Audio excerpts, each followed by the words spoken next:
Hello, welcome back to Temple Rev.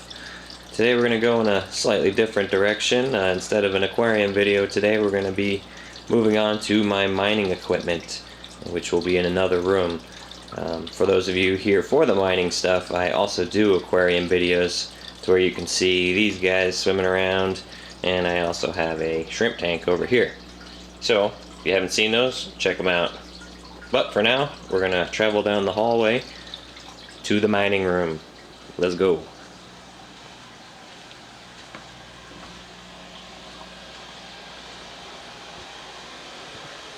Okay, there it is.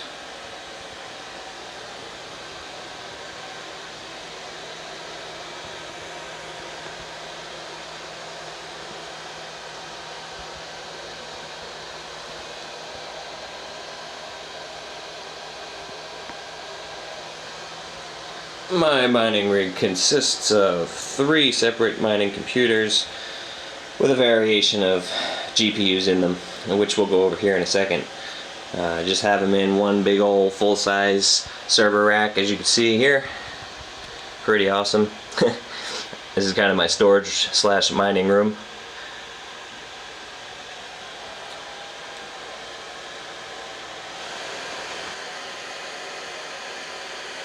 The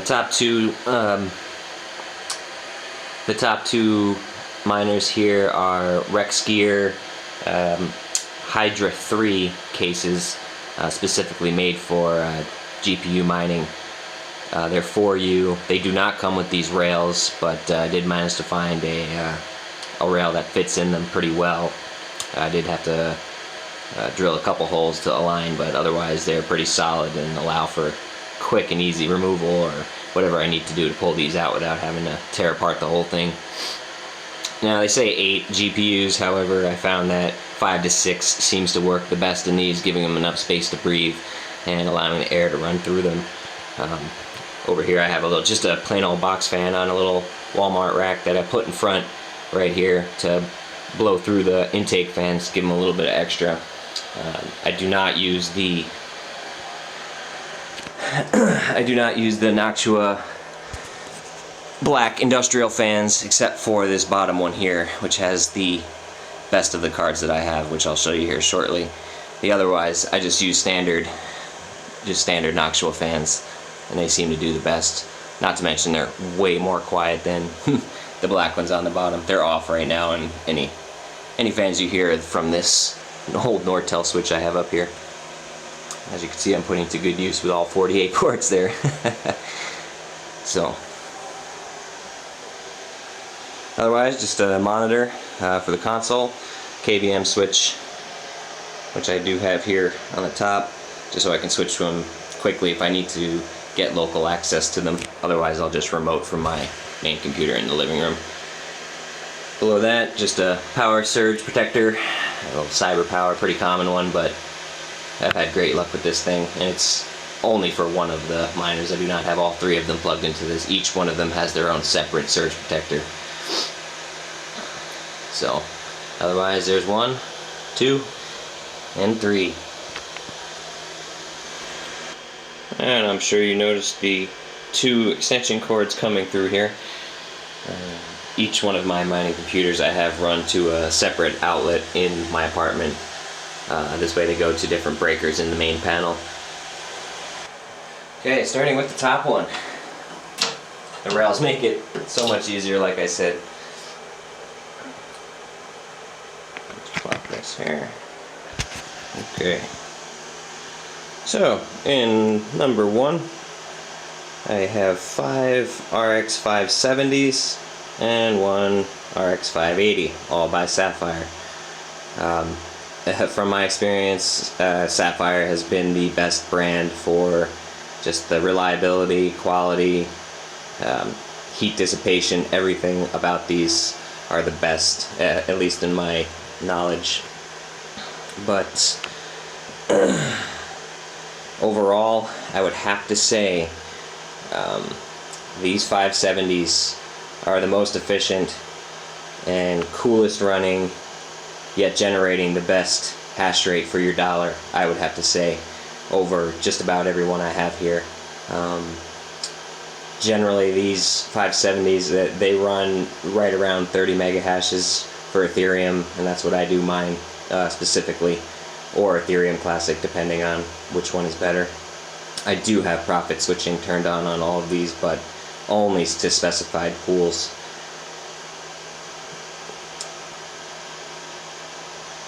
Otherwise, I think this is a pretty standard setup for how most people have their things. You know, nice power unit, 1300 watt on this one.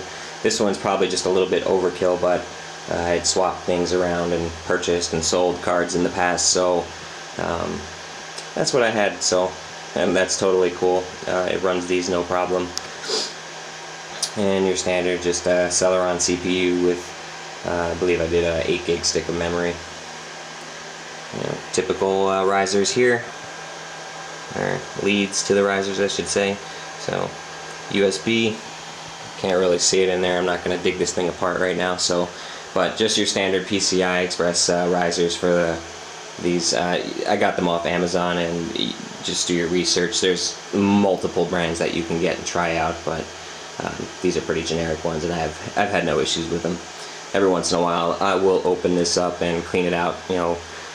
Make sure everything is still sitting slotted perfectly. So in the back I have 4 just pretty much standard Noctua exhaust fans, nothing crazy, does the job. Alright, I think we're going to move on to number 2. Alright.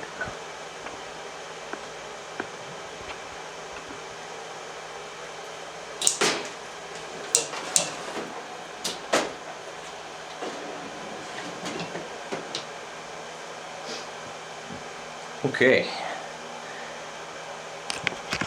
number 2. This one's a box of RX580 special editions. Great cards, by the way. Not quite as efficient and nice running as the 570s, but these 580s do generate a bit more hash rate. Generally speaking, I keep them around 30 to 31 mega hashes a piece for Ethereum.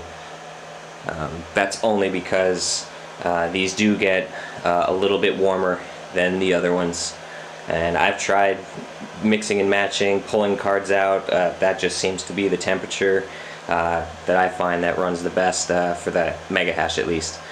So anything above that, these get a little bit hot.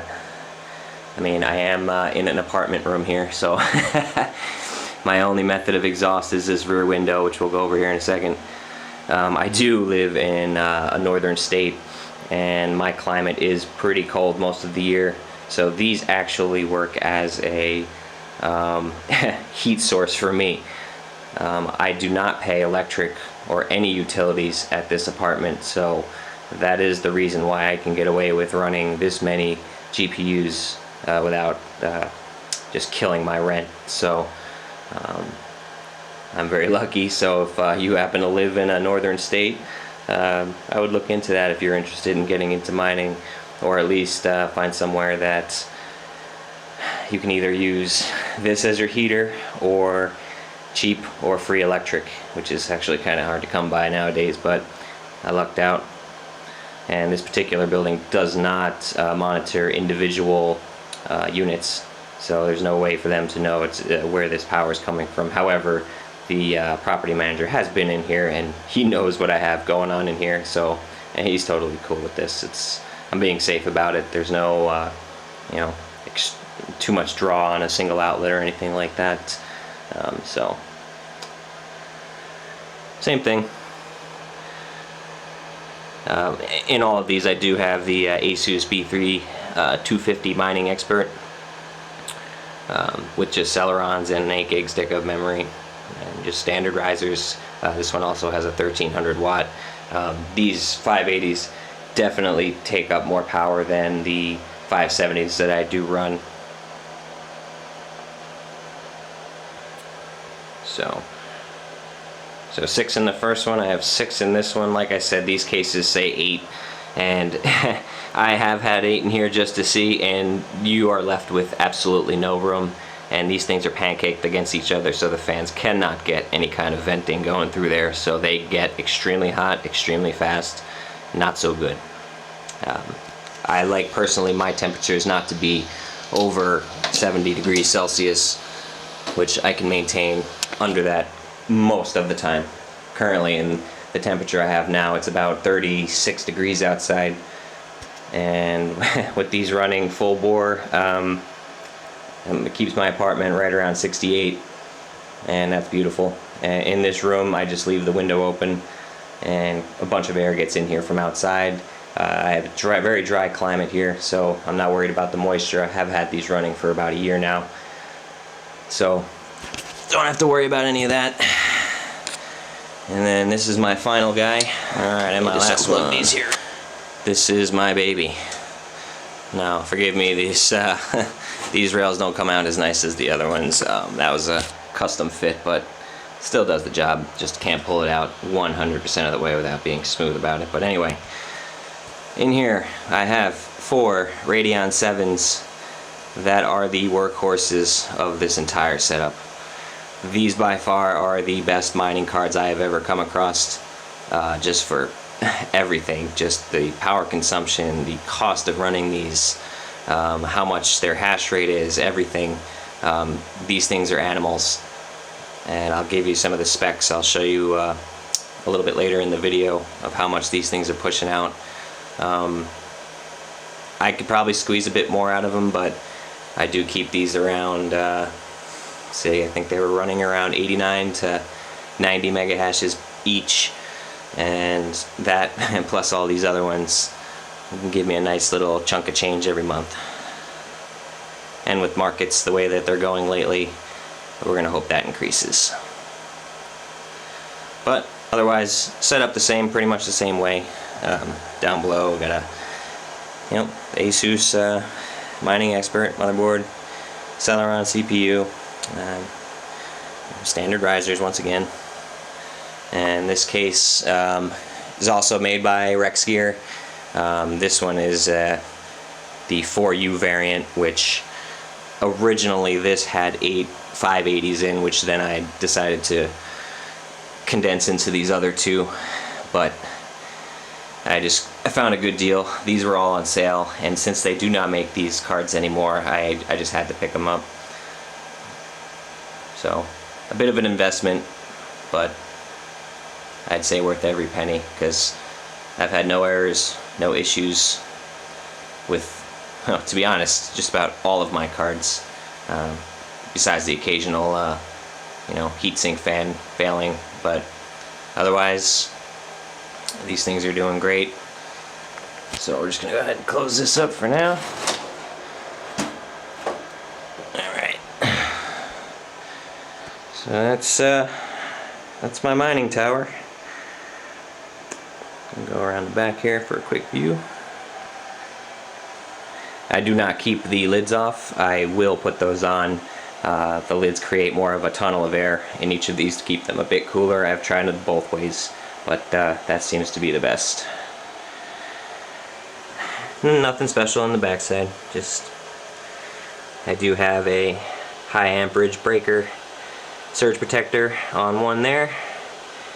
The cyber power is going to another, and I also have come around here for you, a trip light surge protector here as well for another one. So each of these have their own separate surge protectors. I'd love to get them on battery backup, which everything else in my apartment is just about on. However, the power draw on these is way too much to be putting anything affordable into here. So yeah, just surge. So if I lose power, unfortunately, I don't mind, but I don't lose power here too often, so I'm not too worried about it. So, but yeah, overall that's pretty much it. So we're gonna go ahead and get over to my main computer, and I'm gonna show you some details on what I use for software and what kind of rates I'm getting on these guys. So stay tuned. Alright, now on to the software side of things. I do use Awesome Miner, and I've had the best luck. I love this software. It is free to use up to a certain amount of miners. I just love how it monitors the status of everything that you have going on, temperatures and hash rates, and we'll see all that in action here shortly. I did opt into the upgraded version so that I can get the cloud services enabled. So I do use the remote app. So if I need to shut these down or just monitor and see how they're doing while I'm not home, I can easily do that, and I'll do a quick overview of that here in a minute as well. So anyway, I just use terminals as a remote desktop app just so I can have all three of them here, nice and easy access. So yeah, so here we go. I have the three top ones here are my miners, as you can see listed here. I already have remoted to them, so they're ready to go. So what we're going to do is just do a quick overview of each one of them and show you what I have going on. So let's start with number one. This is the Radeon VII machine. I do run just standard adrenaline drivers for the Radeon 7s. There are no special drivers for these yet, and who knows if there will be anytime soon. So, but yeah, just with the standard, the current version of adrenaline drivers, which are standard AMD drivers for a lot of their new cards. So, yeah, that works just fine. And then, of course, I will run MSI Afterburner to modify some of the settings on these. If you run them stock, they do actually run right out of the box around 90 to 91 megahashes. However, the temperatures do get quite hot on those really fast, so be warned. So we're going to go ahead and open up Afterburner here. I'll show you some of the settings that I have going on for this. So as you can see here, I've got all four of my GPUs.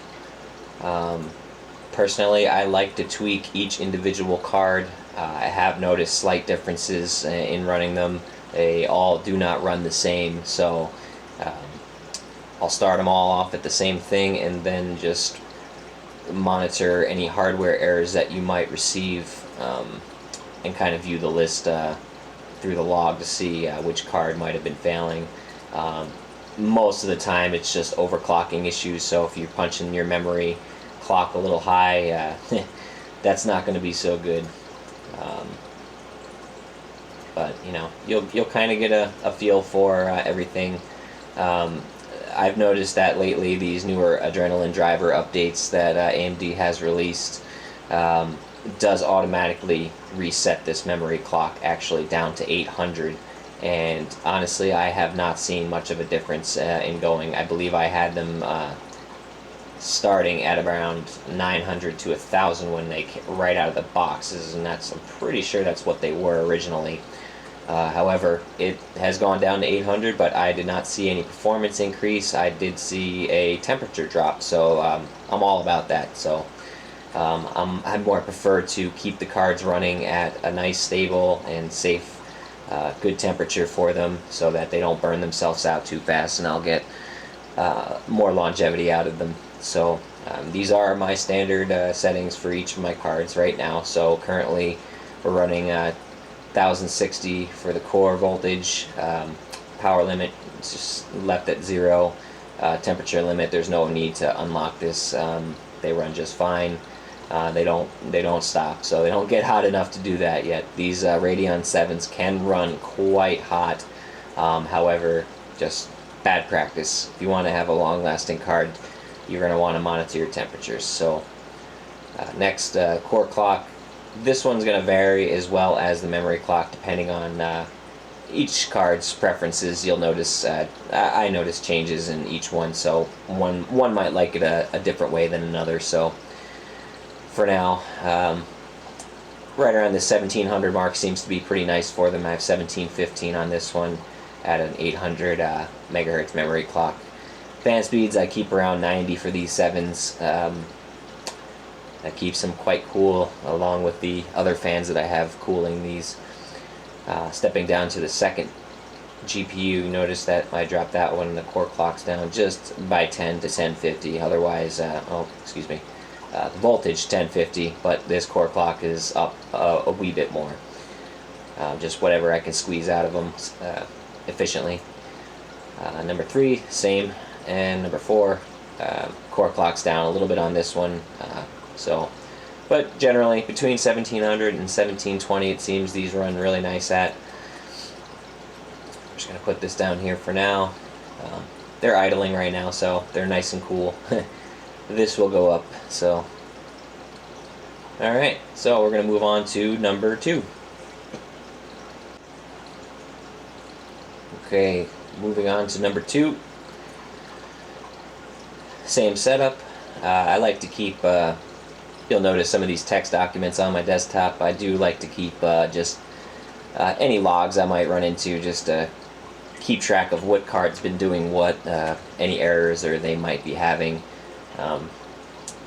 Yeah, you'll find it being quite useful to remember what settings were had and whatnot.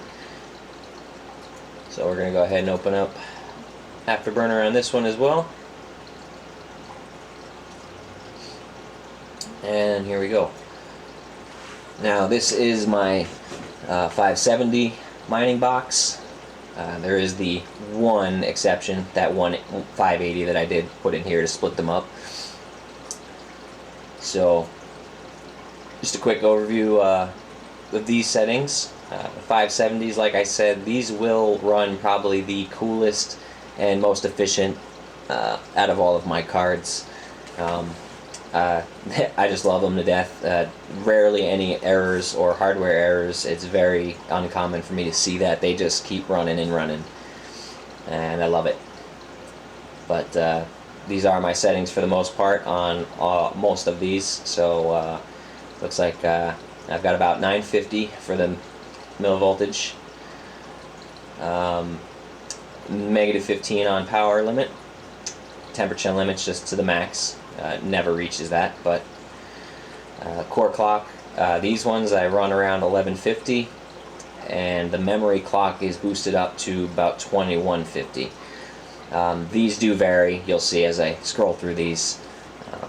For the fans, I keep these at 80. We'll go on to the second one here, same thing. Third one, also the same. The 580, very similar actually. Actually, I think they are the same. Yep.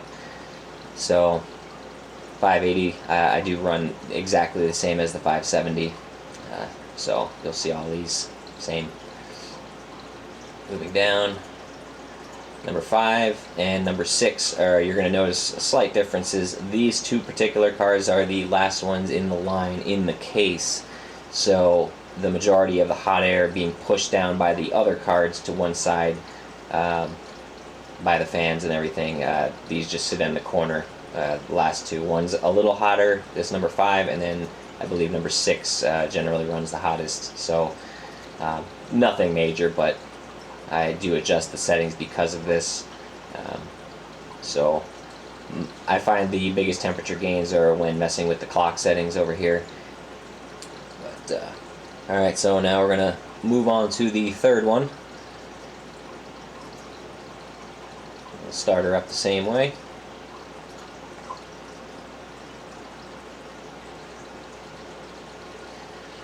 Okay, now this one is the box full of RX580s. Once again, the settings are going to be very similar to the 570s and to each other, with slight variations in memory, clock, and core voltage. But generally right around this 950, 975 range is how I like to keep them. For the most part, power limits are negative 15 and 1150 core clock and 2150 memory clock.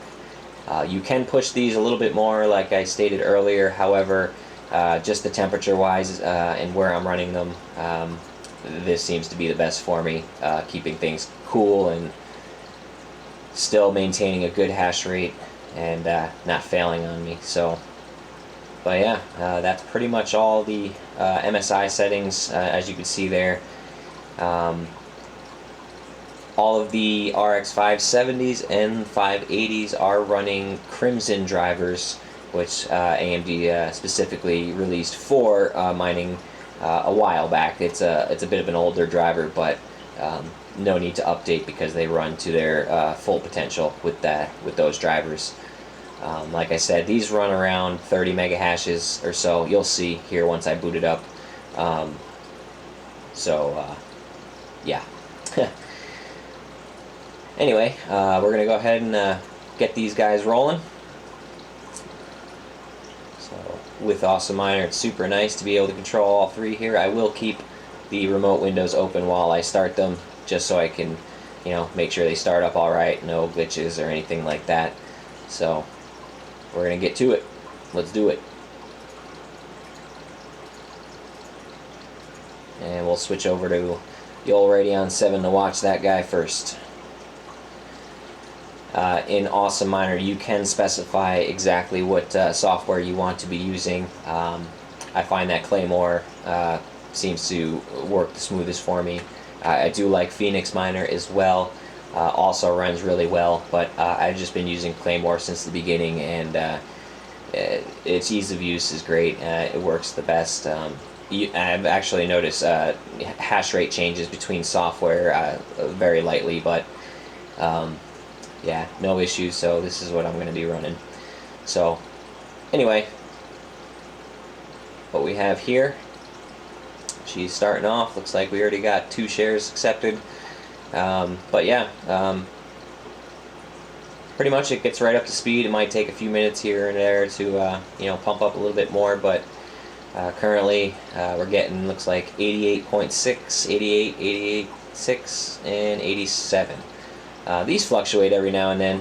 Sometimes they'll boost up above that, but sometimes they'll actually go below, but not by much. Generally, this is pretty much their average, and like I said, I have them set so that we're not going over 90s. Some people have gotten hundreds.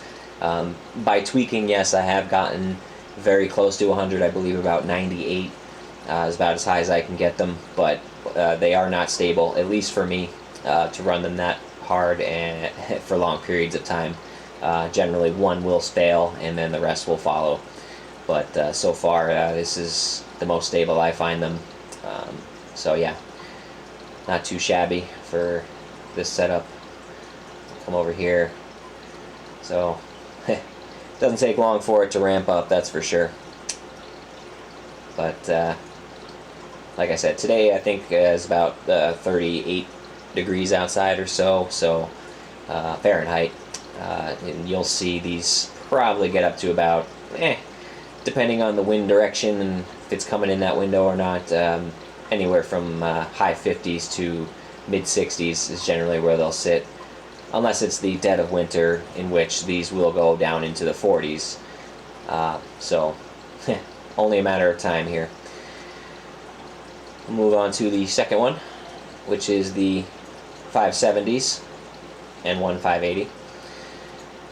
Now here we have, let's see, so GPU, now if Claymore goes by 0 starting with, so 0 would be number 1 here. So 1, 2, 3 are the first 3 are the 570s, and then the 4th one is the 580, and then the last 2 are 570s. So 1, 2, 3 all at 30 mega hashes, very similar to each other. And number 3 or 4 over here would be the 580, which is also at 30. Looks like 4 and 5, they run around 29.5-ish. So that's because of those settings that I dropped just to maintain a few better temperatures for them.